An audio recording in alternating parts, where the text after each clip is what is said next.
Hi, this is Nickole Brown, and I'm so happy to be here talking with you today on behalf of Lit Youngstown, which is a literary nonprofit based in Youngstown, Ohio. Today, what I want to do is read one of my poems for you. But before I do, I wanted to talk a little bit about writing through the senses, in particular, writing about the sense of hearing. And I'm going to offer up a prompt, a kind of exercise for you to consider. And of course, this is all a part of their Lit by the Imagination series. So, that said, here's something to consider.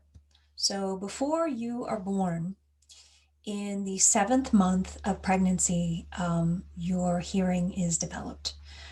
You can hear sounds both inside the womb and outside the womb.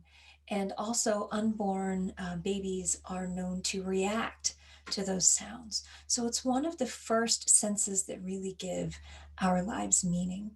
Um, Another thing to consider, conversely, is that at the very end of our lives, our hearing is thought to be the last thing to go, meaning that oftentimes when people are completely unresponsive and they're dying, they can still hear. This is why there is a practice, a Buddhist practice, where monks will yell into the ears of their recently departed with the hopes of departing, with the hopes of giving them one last message they can carry with them into the beyond. I think that's so fascinating. And I also think it's really fascinating too if you consider what we call sound and what that is exactly. There's a wonderful book called A Natural History of the Senses. And in it, Diane Ackerman talks about sound. And I'm going to read for you here how she defines sound, which is so fascinating to me. She says sound is an onrushing, cresting, and withdrawing wave of air molecules that begins with a movement of any object, however large or small, and ripples out in all directions. So, light, of course, comes to us in waves, but so, of course, does sound. And then, of course, she goes into the mechanisms of how we hear and how we receive those waves. She says, first, something has to move, a tractor or a cricket's wing. Something shakes the air molecules all around it. Then the molecules next to them begin trembling too, and so on. Waves of sound roll like tides to our ears, where they make the eardrum vibrate. This in turn moves three colorfully named bones: the hammer, the anvil, and the stirrup. I love those so much. The hammer, the anvil, and the stirrup. They're the tiniest bones in the body. And those three bones then press fluid in the inner ear against membranes, which brush tiny hairs that trigger nearby nerve cells. And of course, all of that then is telegraphed to the brain, just as my voice might be telegraphed to you right now. Um, and if you really think about it, if you think about the sense of hearing and everything that is involved in us to be able to pick up everything we need, right? Um, it's a miracle. It's an absolute miracle. Um, my charge to you then is to think about how different the world might be if you didn't simply see it with your eyes, but saw it equally with your ears. Um, if you think of maybe a landscape that you know well, maybe that's in nature or a forest, or maybe it's just the landscape of your home, the landscape of a city. Imagine the soundscape of that place and how it might change if you see not only shapes and colors and textures, but of course, just sound. Um, I do think that this is particularly compelling when you're outside, when you're in nature. A lot of the world's creatures are are completely hidden from sight. A lot of times they're right there before our eyes, but because of their ability to camouflage and hide from us, um, we can hear them, but we can't see them. And so familiarizing yourself with nature is about reading the calligraphy of signs and motions with our eyes, but also with our ears. Um, One of my favorite writers is a naturalist and tracker named John Young. And in a book he wrote called What the Robin Knows, he opens by talking about hearing a robin in his yard. And the robin makes a particular call, right? And a lot of us would be like, oh, it's a bird, whatever. But he knows robins so well, he can differentiate what those different calls are. Meaning, is it a mating call? Is it a territorial call? But in this particular instance, it was the sound that a bird makes when it's afraid, and in particular, what that bird makes when she knows a cat is coming. So he hears the sound and he says, oh, there must be a cat in the yard. And then several moments later, he sees the cat. And so that kind of mapping out of sounds in the world, when you step into the woods and you know that the crows or the squirrels are making particular sounds, really what are they saying to you? And what can they see that you can't, but by listening, you can see through their eyes, which is really pretty spectacular if you think about it.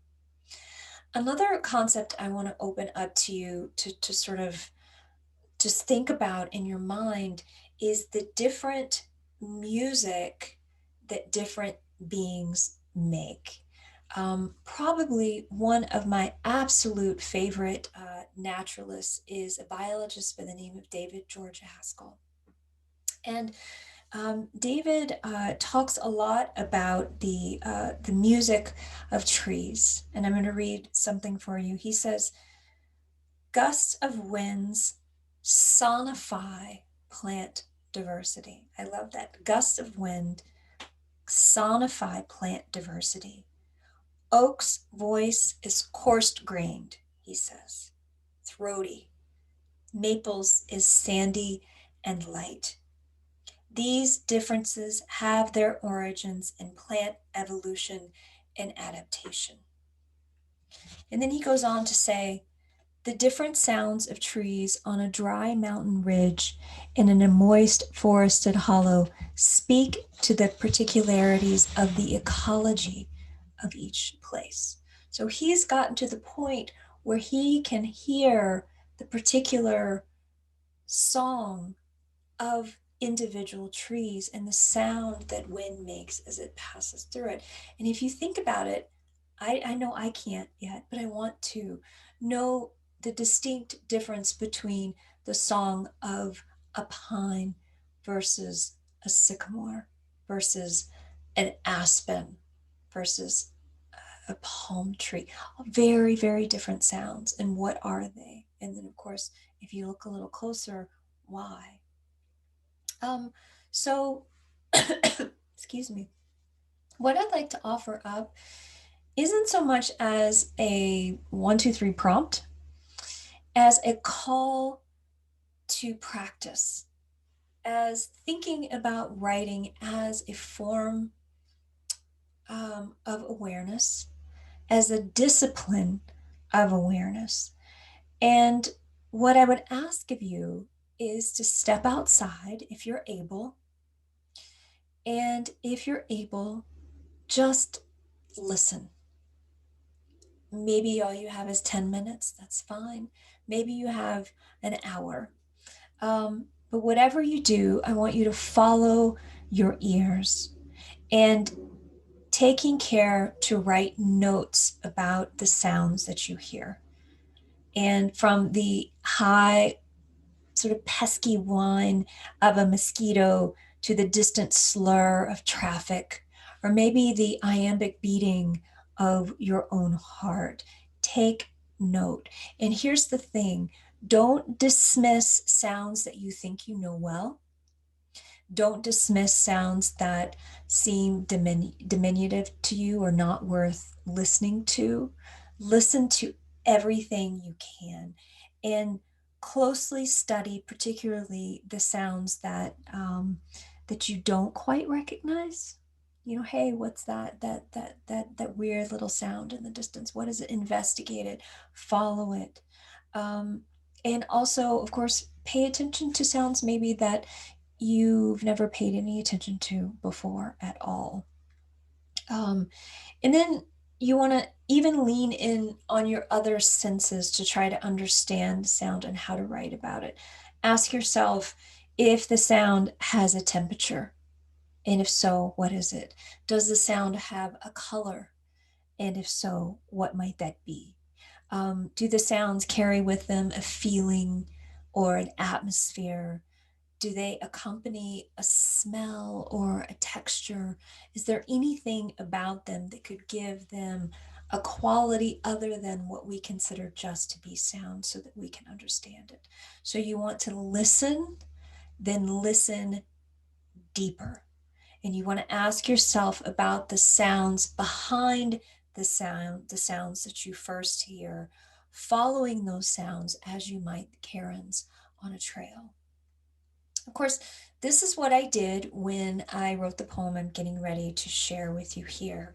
I spent an entire afternoon in the woods, wandering and meandering and following sounds. I might have appeared to have been lost, but I wasn't lost at all. I was trying to see not with my eyes, but with my ears.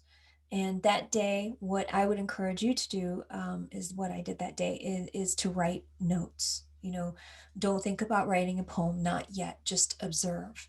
And months later, after that day, um, I collected uh, all of my notes and it led me to the poem I'm getting ready to share. And it's a kind of a prayer.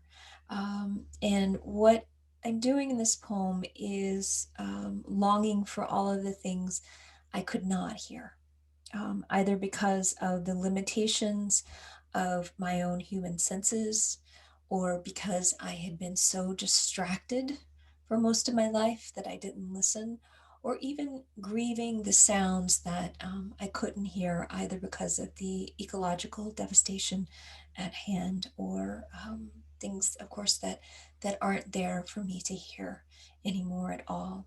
So I challenge you to do the same, to listen and then listen harder and write what you find. So here then is my poem. It's called Prayer to Be Still and Know. Lord, let my ears go secret agent, each a microphone so hot it picks up things silent, reverbing even the hum of stone close to its eager silver grill.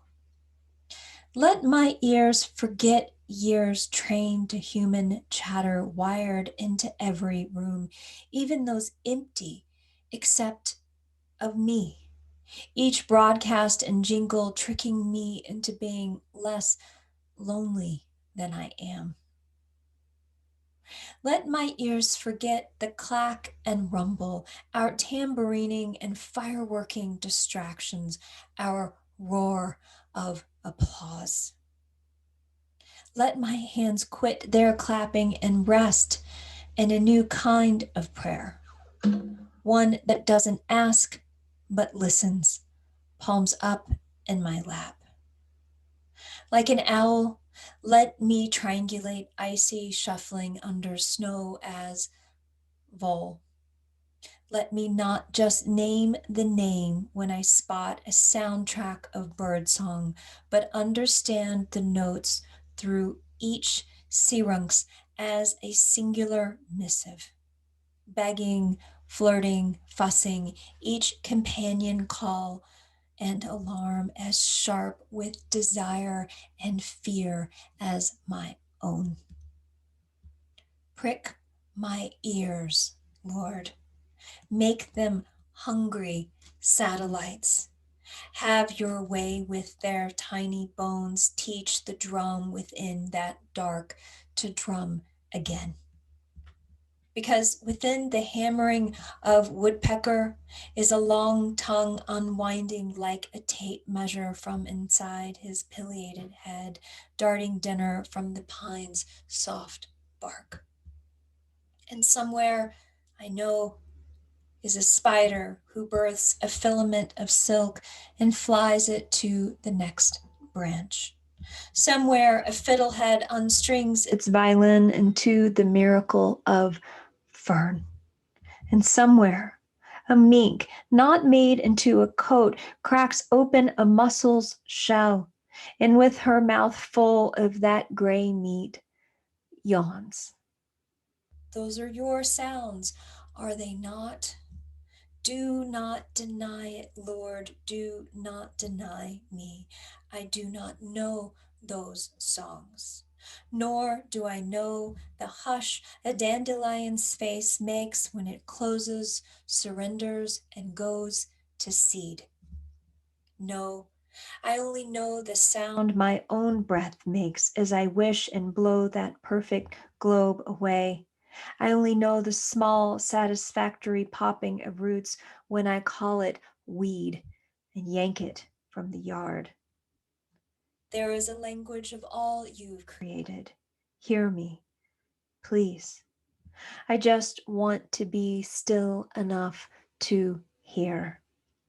Right here, Lord, I want to be. Thank you so much, and I hope that that calls you out, out of doors to listen.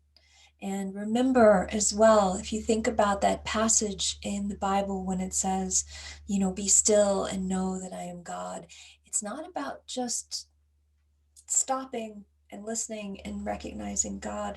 It's about really stopping. It's about stopping all the quarrels we have within ourselves, all the distractions we have, all of the things that we do that keep us from the divine in the world that we live in. And it requires work. And I would encourage you to try it.